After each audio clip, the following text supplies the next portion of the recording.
Cachées dans les replis des Rocheuses et des vallées de la Colombie-Britannique et de l'Alberta, se trouvent des villes si surréalistes qu'elles paraissent presque réelles.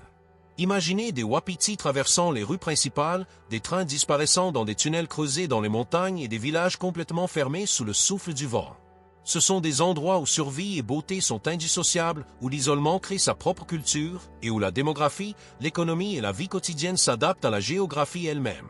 Aujourd'hui, avec Monsieur Mappel, nous découvrons 10 villes de montagne canadiennes dont vous aurez du mal à croire l'existence. Commençons. Partie 1 Rocheuse et Peace Park Edge. 1. Field, Colombie-Britannique, la cathédrale à Bay. Tout d'abord, le décor n'est pas un arrière-plan, mais un canyon encaissé à 1256 mètres d'altitude, où la rivière Kiki-Morse scintille comme du verre taillé et où le calcaire abrupt ferme la porte à l'horizon, et cet enclos façonne le quotidien. Cependant, l'origine de Field, une voie d'évitement du Canadien Pacifique dans les années 1880, a forgé une culture d'horaires et de pelles, et les tunnels en spirale de 1909 acheminent encore le fret à travers les flancs de la montagne avec une assurance inouïe. Parallèlement, les maisons qui ressemblent à des rêves de pleine propriété sont en réalité des baux de Parc Canada, calculés sur des décennies, et ce fait juridique transforme le prix en autorisation plutôt qu'en possession. Mais le plus surprenant est que la rareté ici est une politique et non un accident. Malgré cela, cette rareté signifie qu'un panneau « à vendre » se double souvent d'une rumeur, car les conditions fédérales du bail, les normes successorales et les règles environnementales réduisent l'inventaire à un filet. Par conséquent, l'accessibilité financière est relative et élastique, l'entretien et la conformité agissant comme une 12e hypothèque qui ne se soucie pas de votre salaire. Ce que beaucoup n'ont pas vu venir, c'est que la connectivité est classée sous l'épaisseur de neige, car les tempêtes hivernales rongent la transcanadienne et le Wi-Fi, et les deux peuvent disparaître simultanément. Cependant, le silence qui suit n'est pas un silence, mais une question de géologie. Au fait, si vous ne vous abonnez pas, vous continuerez à courir après les maisons bon marché sans connaître les véritables pièges qu'elles cachent. Abonnez-vous et découvrez le véritable coût de la vie, abordable, au Canada. Par ailleurs, les emplois suivent les saisons et les saisons obéissent aux glaciers. Ainsi, les emplois de guide, d'accueil et de gestion des parcs atteignent leur apogée en juillet et diminuent en novembre à un rythme plus ancien que celui des salaires. Mais le plus surprenant, c'est que l'absence de grandes surfaces renforce l'économie du village. Les propriétaires de cafés mémorisent les pointures de bottes et les mécaniciens échangent leurs véhicules contre des pièces les jours de tempête. Malgré tout, la sécurité à Field n'est pas naïve, mais méritée, avec des rencontres avec la faune sauvage qui enseignent la discipline des poubelles et des itinéraires empruntés 2 par 2 au crépuscule après avoir repéré des empreintes de cougars fraîches. Par conséquent, la communauté devient une assurance, pas un ornement. Ce que beaucoup n'ont pas vu venir, c'est que la vraie richesse ici se mesure en minutes jusqu'au lac Emerald et à la vitesse à laquelle un voisin traverse la rue lorsque votre toit grince sous la neige de mars. Cependant, cette même neige impose les conditions de la beauté, annihilant les routines et révélant des matins bleus où les cristaux de glace chantent sous les pieds.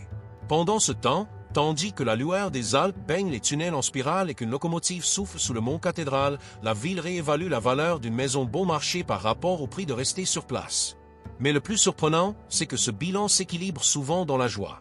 Deuxièmement, Jasper, Alberta, le bilan du ciel étoilé. Premièrement, le site urbain est conçu au sein du plus grand parc national des Rocheuses du Canada et cette conception limite la croissance avec une précision chirurgicale. Cependant, la population d'environ 4900 habitants gonfle comme une marée chaque été lorsque la promenade des glaciers devient un lieu de pèlerinage et que les wapitis traversent Conoke Drive comme s'ils avaient payé leur hypothèque. Pendant ce temps, les quotas de logement et les règles d'hébergement du personnel resserrent le marché dans un puzzle de baux, d'attributions et de listes d'attente qui durent plus d'une saison et dont les pièces s'assemblent rarement. Mais le plus surprenant, c'est comment la nuit sauve le jour. Malgré tout, la 2e plus grande réserve de ciel étoilé au monde transforme les pannes de courant en leçons d'observation des étoiles et la Voie lactée devient à la fois un atout touristique et une thérapie après que les années de fumée mettent à rude épreuve les poumons et les nerfs. Conséquence, les entreprises apprennent à passer de l'affluence maximale de juillet au calme de janvier, où une tasse de café, une lampe frontale et un halo de givre par moins 20 degrés composent le programme quotidien. Ce que beaucoup n'ont pas vu venir, c'est à quel point la ligne ferroviaire du CN maintient le rythme, des retards de fret qui se répercutent sur les livraisons aux accords de sifflet sur lesquels on peut régler sa montre. Cependant, on ressent aussi la distance qui les sépare des grands hôpitaux lorsque l'autoroute est fermée. Ici, l'accessibilité se cache dans l'emploi et non dans les annonces. Une salle de réunion bien pensée vaut donc parfois plus qu'une augmentation en basse saison. Mais le plus surprenant, c'est la façon dont la culture perdure sans spectacle, avec des soirées musicales qui tiennent dans une boulangerie et des échanges de ski qui font aussi office de réunion de famille. Malgré tout, la sobriété de Jasper, comparée à Banff, n'est pas une absence, mais un choix, moins d'enseignes lumineuses et plus de conversations qui se terminent par des crampons empruntés et la météo. Par conséquent, le prix du calme se paie en planification.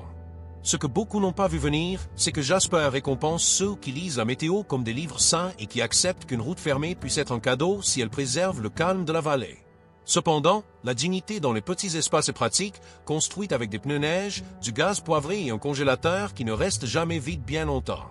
Pendant ce temps, le festival du ciel étoilé d'octobre rappelle à la ville que le plafond au-dessus de la suite la moins chère en sous-sol est l'univers et que la perspective est une monnaie locale qui ne gonfle jamais. Mais le plus surprenant, c'est la rapidité avec laquelle cette monnaie s'utilise bien. Waterton, Alberta, l'adresse signée par le vent.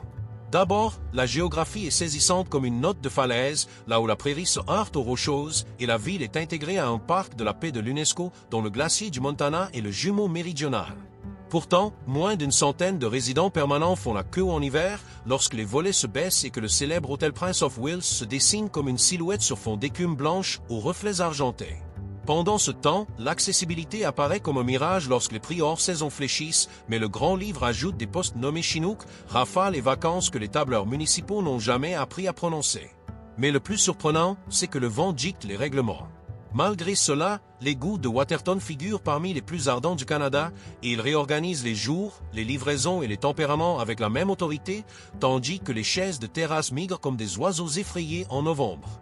En conséquence, les entreprises compressent l'année en mois, embauchant pour le sprint et stockant pour le siège, tandis que les prescriptions des stocks locaux, comme les alpinistes, cachent le carburant. Ce que beaucoup n'ont pas vu venir, c'est la façon dont l'hiver impose une redéfinition des services. Une ville qui nourrit des milliers d'habitants en juillet peut offrir un restaurant chaud en janvier et cet endroit devient un pacte. Pourtant, ce pacte tient. Pendant ce temps, le lac turquoise en nous se part d'un bleu barricade en février. Et les montagnes, qui servaient de décor aux cartes postales, enseignent désormais la patience dans les amoncellements jusqu'au rebord de la fenêtre. Mais le plus surprenant, c'est la façon dont cette histoire transfrontalière engendre un kit de survie bilingue, avec des mécaniciens qui parlent chasse-neige comme langue seconde et des pourvoyeurs capables de remplir des papiers et de remplacer une boucle de chaussures en 10 minutes. Malgré tout, la densité de la faune sauvage est source de plaisir et de discipline, tandis que les cerfs-mulets testent les clôtures et que les ours noirs transforment la journée des poubelles en partie d'échecs. Par conséquent, un abri bon marché exige des habitudes coûteuses. Ce que beaucoup n'ont pas vu venir, c'est que la beauté de Waterton semble méritée, comme un diplôme qu'il a fallu repasser 2 fois, et ce diplôme est un lever de soleil après 40 heures de vent qui finit par s'endormir. Cependant, la question de l'accessibilité financière devient une épreuve de caractère, car séjourner revient à se demander si l'âme préfère le bruit ou le silence, et si l'on peut aimer une ville qui éteint les lumières pendant des mois. Pendant ce temps, lorsque le prince de Galles projette sa longue ombre du soir sur les moutons et l'herbe des prairies dans un seul cadre, on sent que c'est le vent, et non l'argent, qui règne ici. Mais le plus surprenant, c'est que beaucoup paient volontiers en nature. D'abord, ces 3 villes redessinent la frontière entre prix et coût, et la nouvelle ligne est gravée par les rails, les étoiles et le vent. Cependant, l'arc suivant se poursuit vers le sud et l'ouest, dans la région des lacs, où les bateaux à aubes dorment dans des musées et où le jazz flotte sur l'eau tandis que les prêts hypothécaires suivent le courant. Pendant ce temps, la question nous suit comme des empreintes de pas dans la neige fraîche. Mais le plus surprenant, c'est que la réponse ne cesse de changer de direction. Partie 2 au lac Kootenay et Arc Valhalla. 4. Kaslo, Colombie-Britannique, l'écho du bateau à aubes. Tout d'abord, Kaslo est située sur la rive nord du lac Kootenay. Elle compte environ 1050 habitants et sa rue principale a conservé son charme de la ruée vers l'argent. Ce cadre dicte à la fois le prix et le rythme de vie. Cependant, la présence du SS Moyi, lancé en 1898 et aujourd'hui le plus ancien bateau à aubes intactes au monde, fait du patrimoine un reflet quotidien de l'économie de la ville. Parallèlement, lacs, montagnes et musées s'associent pour ancrer la valeur dans la culture plutôt que dans la superficie et les annonces immobilières évoluent en conséquence. Mais le plus surprenant, c'est la façon dont l'eau détermine les loyers. Malgré cela, le lac atténue le froid intérieur, si bien que les hivers sont enneigés mais plus doux que dans les hautes rocheuses, ce qui attire les télétravailleurs qui troquent leurs bureaux contre des quais et leur connexion Internet contre le silence. Par conséquent, le marché du travail est orienté vers le tourisme, les petits commerces et les ateliers de création, et les salaires sont rarement supérieurs aux hypothèques municipales. Ce que beaucoup n'ont pas vu venir, c'est que l'accessibilité financière est limitée pendant les saisons intermédiaires, lorsque les visiteurs se font rares et que les locations à long terme font leur apparition pour ceux qui sont prêts à s'engager. Cependant, le problème réside dans l'éloignement des grands hôpitaux. Pendant ce temps, le festival Jazz etc. de Kaslo, avec sa scène flottante, transforme le mois d'août en une véritable vague de demandes, et cette vague alimente l'hiver en remplissant les réserves et les agendas sociaux avec les mêmes billets. Mais le plus surprenant, c'est qu'une ville d'à peine plus de 1000 habitants puisse produire un festival flottant sans se ruiner. Malgré cela, les commerçants mémorisent les horaires des bateaux et les itinéraires des déneigeuses, car les livraisons circulent en été et ralentissent en janvier par l'autoroute 31. Conséquence, les ménages s'approvisionnent comme un grand livre. Ce que beaucoup n'ont pas vu venir, c'est que les règlements sur le patrimoine protègent les façades qui attirent les équipes de tournage et les photographes, et que ces façades freinent les reventes rapides et les rénovations bon marché. Cependant, cette restriction stabilise les paysages urbains qui se seraient étendus sur les grands marchés après l'essor des locations à court terme de 2016 dans les Kootenay. Pendant ce temps, le prix médian des maisons reste inférieur à celui de la côte de la Colombie-Britannique, mais supérieur à celui de nombreuses villes des prairies, et le delta se résume à la vue et à la distance. Mais le plus surprenant est la rapidité avec laquelle les vues se forment. Malgré cela, les familles comparent les 12 heures de route jusqu'à un aéroport régional au coucher de soleil quotidien qui colore les crêtes de Selkirk comme de l'émail, et beaucoup décident que le temps est plus précieux que le bruit. Par conséquent, le village investit dans des sentiers, des bibliothèques et des salles communautaires hivernales qui transforment les mois froids en ciment social grâce à une chaleur prévisible. Ce que beaucoup n'avaient pas anticipé, c'est que la faible criminalité reste un atout et les porches non verrouillés sont encore courants près de Front Street. Cependant, la vigilance revient lorsque la fumée des feux de forêt pénètre dans la vallée. 5. New Denver, Colombie-Britannique, le testament silencieux. Premièrement, New Denver est situé sur la rive du lac Slocan, avec environ 500 habitants et un horizon sculpté par la chaîne Valhalla telle une cathédrale dentelée, et le calme en est le principal atout. Cependant, l'âme du village est liée au centre commémoratif de l'internement Nikkei, un lieu historique national relatant l'internement des Canadiens d'origine japonaise de 1942 à 1949, et cette histoire donne du poids à chaque adresse. Parallèlement, le mémorial ancre le tourisme culturel tout en préservant l'humilité de la ville, et les rapports passés présentent les prix plus que jamais. Mais le plus surprenant est la façon dont la mémoire guérit la croissance. Malgré cela, la clarté profonde et froide du lac Slocan résiste à la pression du développement car elle tolère peu d'erreurs et les rives restent remarquablement épurées. Par conséquent, l'offre immobilière reste faible et parfois à des prix exorbitants, les chalets anciens offrant des vues que les constructions plus récentes peinent à obtenir. Ce que beaucoup n'avaient pas anticipé, c'est que la tendance démographique vers les retraités et les écrivains protège du bruit tout en réduisant les inscriptions scolaires et les équipes sportives. Cependant, le prix à payer est moins élevé pour les emplois à l'année en dehors des services de soins, des métiers et des petits commerces. Pendant ce temps, les fermes bio et les studios à domicile accumulent les revenus comme des patchworks et les courses font office de tableau d'affichage pour savoir qui a besoin de bois de chauffage pour vendredi. Mais le plus surprenant, c'est à quel point un petit réseau peut sembler abondant quand les sentiers, l'accès au lac et la lumière des montagnes s'étendent jusqu'à la nature sauvage. Malgré cela, l'hiver ralentit le rythme et la route vers le nord, en direction de Nakusp, ou vers le sud, en direction de Slocan, devient le pouls de la ville. Par conséquent, les prévisions météorologiques sont interprétées comme des contrats. Ce que beaucoup n'ont pas vu venir, c'est que les soins de santé sont limités, avec des services de base en ville et des interventions plus importantes nécessitant des déplacements jusqu'à Trey ou Nelson, et ces milliers doivent être budgétisés. Cependant, la faible criminalité et la faible circulation compensent par le calme quotidien une valeur qui s'accumule chaque matin de janvier. Parallèlement, les prix de l'immobilier restent inférieurs à ceux de Nelson, mais ne sont plus aussi secrets qu'avant 2015, lorsque le télétravail est entré dans le vocabulaire local. Mais le plus surprenant, c'est la patience dont font preuve les voisins face aux étrangers. Malgré cela, les incendies de forêt depuis 2017 ont laissé des souvenirs qui ont affiné les plans d'évacuation et les habitants ont appris à harmoniser leurs ambitions estivales avec les indices de qualité de l'air. En conséquence, la filtration et l'alimentation de secours sont devenus des postes budgétaires courants et les calculs d'accessibilité financière incluent désormais les filtres à côté des réfrigérateurs. Ce que beaucoup n'ont pas vu venir, c'est que les formations à la résilience, déguisées en événements communautaires, concours de Chili, soirées de préparation aux situations d'urgence, exercices de pompiers volontaires, permettent de maintenir les compétences à jour. Cependant, l'humilité permet de faire taire les vantardises. 6. Nelson, Colombie-Britannique, The Queen City Ledger. Nelson s'étend le long de rues escarpées jusqu'au bras ouest du lac Kootenay. Elle compte environ 11 000 habitants et son paysage urbain de briques, héritage de l'essor minier des années 1890, un temps essoufflé, puis refleuri. Cependant, une vague de contre-culture dans les années 1960 et 1970 a redynamisé la ville en tant que moteur des arts et des cafés, et Baker Street perpétue cette renaissance au quotidien. Son surnom de Queen City n'est pas pittoresque, mais pertinent, car les bâtiments patrimoniaux, les galeries et les restaurants fonctionnent comme un fonds de dotation citoyen qui continue de rapporter des dividendes. Mais le plus surprenant, c'est la façon dont l'art paie les factures.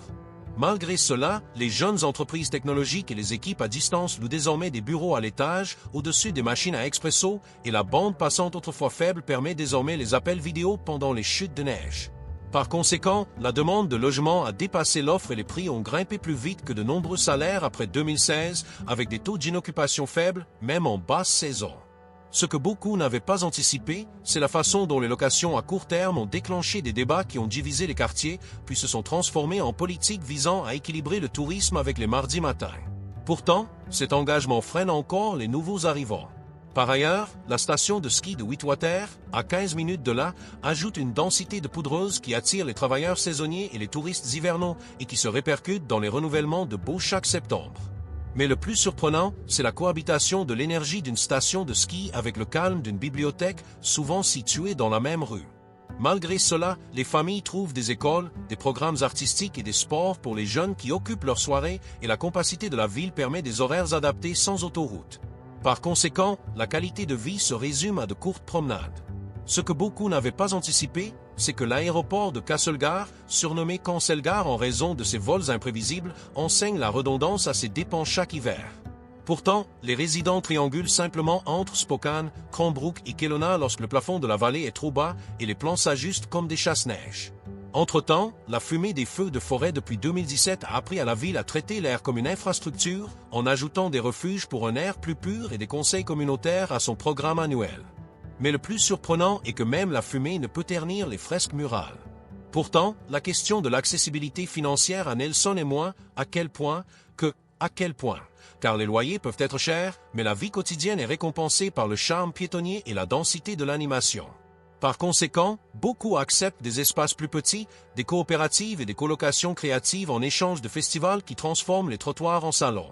Ce que beaucoup n'avaient pas anticipé, c'est que la sécurité et la convivialité perdurent malgré la croissance, avec des soirées en centre-ville qui ressemblent à des repas partagés en jeans. Cependant, la patience reste de mise pour les médecins de famille. Partie 3, capitale de la poudreuse. Ville de l'or aux télécabines. Seven, Revelstoke, Colombie-Britannique, verticale comme destin. Revelstoke, située sur le fleuve Columbia, compte environ 8 000 habitants. Encadrée par les Selkirk et les Monachies, elle forme un piège d'acier qui retient les tempêtes et les transforme en poudreuses. Cependant, l'histoire moderne prend un tournant décisif en 2007 lorsque la station de montagne de Revelstoke ouvre ses portes avec un dénivelé vertigineux de 1713 mètres desservi par des remontées mécaniques, le plus long d'Amérique du Nord. Entre-temps, l'accessibilité financière de la ville est passée du jour au lendemain de la modestie ferroviaire et forestière à la gravité des stations et les prix ont commencé à grimper comme des télécabines. Mais le plus surprenant, c'est la rapidité avec laquelle la gravité recrute. Malgré cela, des chutes de neige pouvant dépasser 12 mètres lors d'un hiver rigoureux ne constituent pas seulement un atout, mais aussi un employeur, attirant des équipes d'héliski, des guides, des patrouilleurs et des prévisionnistes d'avalanches qui mesurent les jours en cristaux. En conséquence, les baux se réduisent aux saisons intermédiaires, lorsque les rotations du personnel changent et les habitants cherchent un logement d'hiver comme ils cherchent une ligne après une tempête. Ce que beaucoup n'avaient pas vu venir, c'est comment un appartement en sous-sol près de l'avenue Mackenzie peut devenir un pivot de carrière, dictant si un cuisinier reste, un guide revient ou un mécanicien quitte une ville. Cependant, les montagnes s'accumulent toujours. Oubliez l'abonnement, et la prochaine fois que vous verrez une maison à prix réduit, vous ne connaîtrez ni l'hiver, ni la criminalité, ni le silence qui l'accompagne. Abonnez-vous maintenant, avant de vous laisser bercer par l'illusion. Pendant ce temps, la transcanadienne traverse le col Rogers vers l'est, un corridor si sujet aux avalanches que l'artillerie le surveille depuis des décennies et les fermetures qui s'y produisent se répercutent sur les chaînes d'approvisionnement comme des câbles rompus. Mais le plus surprenant, c'est comment un seul passage peut faire grimper les prix des produits d'épicerie et reporter des interventions chirurgicales à 2 vallées de là, le tout avant midi. Malgré cela, les résidents intègrent des superfluités dans leur quotidien. Pneus d'hiver à l'avance, congélateur plein, chauffage d'appoint, car la fiabilité est ici un projet personnel, pas une promesse. Par conséquent, la préparation devient le véritable apport. Ce que beaucoup n'avaient pas anticipé, c'est que le cœur historique le long du Mackenzie s'est transformé en un hybride café-technologie ou ordinateur portable et chaussures de ce qui partagent la même table du premier au dernier appel. Cependant, cette économie hybride reste fragile car l'emploi saisonnier apparaît en décembre et diminue fortement en avril, à moins que le tourisme estival et les équipes de randonnée ne prennent le relais. Pendant ce temps, les familles calculent les listes d'attente pour les garderies en fonction des forfaits de remontée mécanique et des simulations de crise hypothécaire, préférant les espaces plus petits au long trajet pour garder l'école en ville. Mais le plus surprenant, c'est la rapidité avec laquelle les petits gains s'accumulent. Malgré tout, l'accès à l'arrière-pays met la vie et l'accessibilité financière sur la même longueur d'onde, car les coûts d'assurance, les dépenses liées à l'équipement et les cours d'avalanche sont désormais comptabilisés dans le même tableau que le loyer. Par conséquent, l'hébergement, bon marché, loin de la station peut s'avérer coûteux lorsque les jours de tempête transforment un trajet de 10 minutes en 1 heure de purgatoire. Ce que beaucoup n'avaient pas anticipé, c'est que la proximité fait gagner plus que du temps. Elle permet de gagner des saisons pour ceux qui jonglent entre 2 emplois et l'horaire de hockey de leurs enfants. Cependant, les compromis se durcissent comme des rimes. Oui, Rossland, Colombie-Britannique, souvenir d'or, avenir de Red Mountain. Tout d'abord, l'histoire de Rossland commence dans les années 1890 avec l'un des plus grands booms aurifères du Canada, une ruée vers l'or qui a construit des rues escarpées et une confiance tenace sur un talus des Monachies, juste au nord de la frontière américaine. Cependant, lorsque les filons se sont amincis, la ville s'est réinventée autour du domaine skiable de Red Mountain, troquant les chariots à minerai contre des télésièges sans pour autant sacrifier le terrain. Aujourd'hui, près de 4000 habitants profitent de cette réinvention quotidienne, où les vélos à pneus surdimensionnés et les skis de poudreuse remplacent les chevaux au point d'attache en hiver. Mais le plus surprenant, c'est la capacité d'une ville à s'adapter. Malgré cela, Red Mountain est passé d'une colline locale à un secret international, s'adaptant au terrain sans importer les excès qui brisent les petites localités et qui freinent la cohésion sociale. Par conséquent, le logement est resté relativement abordable par rapport aux méga-destinations, même si la pression de la pandémie a resserré les inscriptions et fait grimper les prix dans les Kootenays. Ce que beaucoup n'avaient pas anticipé, c'est que les acheteurs travaillent de plus en plus à distance pour des salaires ancrés ailleurs, découplant ainsi leurs revenus des échelles salariales locales, ce que ressentent les habitants lors des rénovations. Pourtant, la rue continue de leur offrir un accueil chaleureux. Partie 4, 6 portes d'entrée et corridor Robson. 9. Golden, Colombie-Britannique, 6 parcs, un seul registre. D'abord, Golden se trouve à la jonction du Kicking Horse et du Columbia, une ville ferroviaire d'environ 3700 habitants qui s'éveille au son des sirènes de marchandises et aux silhouettes alpines de tous côtés. Cependant, son encerclement de 6 parcs nationaux Yoho, Banff, Jasper, Kootenay, Glacier, Mont-Revelstock transforme les week-ends en passeports et les maisons en relais pour des sorties constantes. Parallèlement, cette géographie vend plus de style de vie que la superficie, et les prix suivent désormais autant les points de départ des sentiers que les intérieurs. Mais le plus surprenant, c'est que le rail continue de rythmer. Malgré cela, la gare de triage du CP demeure un cœur battant, transportant céréales, potasses et conteneurs le long d'arrière-cours qui mesurent le sommeil au cliquetis des attelages et à la neige nocturne. Par conséquent, le travail par car stabilise les salaires lorsque le tourisme faiblit et que les lignes de remontée mécanique se réduisent, offrant à Golden un plancher salarial rare dans les stations de villégiature. Ce que beaucoup n'ont pas vu venir, c'est comment un emploi dans le secteur ferroviaire peut surpasser un rêve de forfait saisonnier lorsque les prêts hypothécaires reviennent. Cependant, ici, l'identité refuse les employeurs uniques. Pendant ce temps, la station de montagne Kicking Horse domine la ville avec ses pentes raides et ses cuvettes alpines et son Grizzly réside, Boo, a transformé un sanctuaire en mascotte locale dotée d'une véritable biologie. Mais le plus surprenant est la façon dont cet ours intègre la conservation dans les conversations informelles et pas seulement dans la signalisation. Malgré cela, la station a propulsé Golden dans le même débat que Revelstock et Forney, faisant grimper les loyers chaque mois de décembre à mesure que les locations de cuisine et les vestiaires se remplissent. Conséquence, les locations migrent comme des oies blanches. Ce que beaucoup n'ont pas vu venir, c'est le calcul des eaux vives, car les célèbres rapides de classe 4 de la rivière Kicking Horse génèrent des emplois d'été et des revenus en intersaison qui équilibrent les salaires hivernaux. Cependant, les revenus du rafting dépendent de la période de fonte des neiges et de l'accès routier à travers le canyon, 2 facteurs qui dépendent davantage de la météo que du marketing. Pendant ce temps, une crue tardive peut faire des cadeaux en eau. Un coup de chaleur précoce peut gâcher le mois de juillet et les budgets des ménages en profitent. Mais le plus surprenant, c'est la rapidité avec laquelle les guides se transforment en comptables. Malgré cela, les assurances savent désormais lire la carte avec leurs propres plumes et les sinistres liés aux tempêtes dans le corridor montagneux ont entraîné une hausse des primes et des franchises ressenties par les habitants lors du renouvellement. Par conséquent, l'accessibilité financière ne se résume pas au prix. Il s'agit d'une question de connaissance des risques, de la pente du toit aux pontes de puisard, en passant par la taille des arbres avant la saison des orages. Ce que beaucoup n'avaient pas prévu, c'est que la maison la moins chère peut être la plus chère à assurer 3 vallées plus tard. Cependant, la prudence est ici de mise. Ten, Valmont, Colombie-Britannique, le pari des 3 montagnes. Tout d'abord, Valmont se trouve à l'intersection des Rocheuses, des Monaches et des Caribaux, une vallée d'environ 1000 habitants qui privilégie l'accès plutôt que le spectacle. Cependant, cet accès est éloquent, car le mont Robson, le plus haut sommet des Rocheuses au Canada, culminant à 3954 mètres, s'élève juste en bas de la rue, telle une promesse qu'on peut montrer du doigt. Parallèlement, le palmarès de la ville en matière d'accessibilité financière s'ouvre avec un prix médian inférieur à celui de Banff ou Jasper, par définition, puisque les baux des parcs nationaux n'ont jamais limité ces limites. Mais le plus surprenant, c'est la façon dont l'espace se vend. Malgré cela, cet espace suscite des ambitions zones de luge, concessions d'héliski, plans de parc à vélo qui oscillent entre propositions et projets selon que les capitaux, les permis et les saisons s'alignent ou stagnent. Par conséquent, les booms arrivent par à-coups, alimentés par les équipes de construction, les chantiers de pipeline et les changements de personnel forestier, puis s'atténuent pour laisser place à un calme qui récompense ceux qui travaillent à l'année. Ce que beaucoup n'ont pas vu venir, c'est la façon dont un motel peut devenir un logement pour les travailleurs d'ici octobre sans changer d'enseigne. Pourtant, la flexibilité est une vertu ici. Par ailleurs, l'autoroute 5, artère vitale au sud de Kamloops et au nord de Prince-George, est à la fois une artère et un talon d'Achille, car un seul accident ou une seule tempête peut transformer les services en chasse au trésor. Mais le plus surprenant, c'est la rapidité avec laquelle les habitants improvisent, téléphonent à l'avance, partagent leurs charges et regroupent les courses comme des pros. Malgré cela, cet éloignement préserve une culture du ralenti où les soirées se déroulent au rythme des poêles à bois, des réglages de luge et des discussions sur les couches de neige et les emplois en intersaison. Par conséquent, une maison bon marché permet d'acheter du temps, pas des jouets.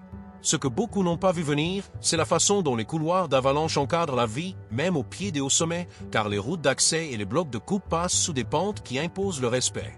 Cependant, le respect se formalise lors des soirées d'entraînement aux émetteurs-récepteurs, des briefings des clubs et d'une étiquette radio qui sonne comme de la poésie pour une oreille non avertie. Pendant ce temps, les coûts du matériel s'accumulent de manière invisible par KVI, radio, maintenance et ses postes budgétaires effacent toute illusion selon laquelle des prêts hypothécaires bas sont synonymes de faibles dépenses mensuelles. Mais le plus surprenant, c'est que les prêts communautaires s'apparentent à des bibliothèques.